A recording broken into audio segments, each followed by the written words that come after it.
Hello, James here with a pretty big announcement. After the success of my original interview with Donny on WSI, I reached out to him and asked if he would like to make it a weekly thing, and he said yes. So starting today, myself and Don Morocco are launching a brand new show called Don Morocco's Magnificent Podcast, available on all podcast platforms and of course on YouTube. The YouTube videos will not actually be on this channel, but on Don Morocco's Magnificent Podcast YouTube channel, where you can find links to it in the description and the comments on this video.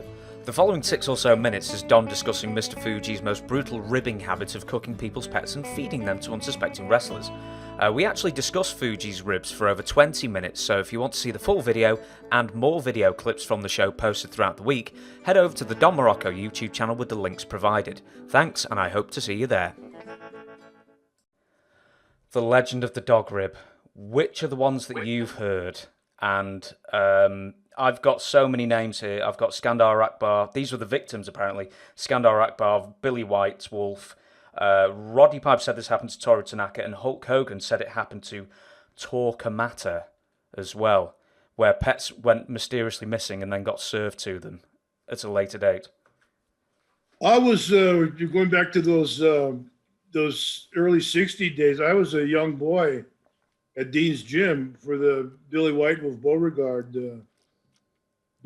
session, where I was. They had next to Dean's, there was a little local type bar downtown where I had to go. The Morocco go get the ice and ice down the beer. And, don't eat. We got we're making barbecue for White Wolf and Beauregard. Don't eat. No, I wouldn't eat anything anyway. But I was young. Those guys were all drinking. But yeah, I chilled the beer for that one. Those guys, they were, well, come on, eat. Fuji, come on. Eat. It was, just, yeah. Then he brings the heads of the dogs. His friend lived behind his house, had a big field. We're going up to the mountain up in Cocoa Head there, and all the wild dogs and stuff from the back, and he'd shoot them. And he was a hunter and stuff, and skin them, and then they'd teriyaki them, and the lunches served.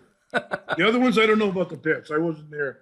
Like I said, I heard Hillbilly Jim's story about somebody, about another guy in Tennessee. So, it happened once that I know of. So I wouldn't dispute it not happening again. I wouldn't be in awe. So you're aware of the Billy White Wolf one. What had he done? Do you remember what this was in sort of a receipt in? They were real tight to the vest. They didn't like to spend money, and lived in Waikiki. They would go to the happy hour at the hotel and eat, and supposed to dinner, and instead of living well. And Fuji was always about living well, all about living good, and being in style and stuff. Style in it. So yeah, he was. So if they're a little tight in the little tight in the pocket, that kind of wound Fuji up. Did he cook regularly, or was it like, I'm cooking today, and then everyone knew? Cook. He was a hell of a cook. You'd have to be there from the start of the meal. The start of the preparation. Well, he'd always do the story about the tuna fish sandwiches with the cat food, and all true. Who was it? Atlas used to steal his tuna fish sandwiches, and he substituted with cat food. And he used to feed the midgets tuna sandwiches too. He would. I've got to ask this one because I think you might have mentioned it in your Hall of Fame speech. It was a snowstorm where Fuji was driving, and yeah, you've got to tell us the story. Erie, Pennsylvania. We're down. They used to go 3 or 4 days to. We would hub out of Pittsburgh, stay in Pittsburgh there. So Erie, Pennsylvania is 120, 150 miles. It's some north of Pittsburgh, and God, it's a miserable, cold place in Pittsburgh. From Pittsburgh, and you go couple 100 miles north, and it's a straight shot, all freeway. And Fuji did not like, he didn't like to drive, couldn't drive in the snow, hated the snow, hated the. So we're coming back, and it's freezing cold, too cold to be drinking beer. So we grab a bottle of cognac, and he 2 or 3 shots, and he's driving. I'm looking, going, talking.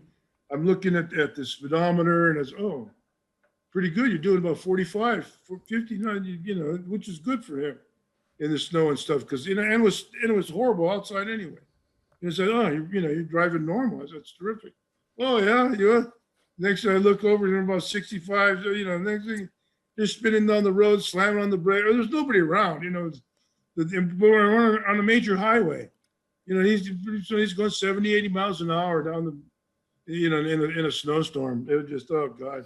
The Sheik was in the back, and his head would pop up, and he'd look, and it would pop back down. Oh God. Yeah, that was.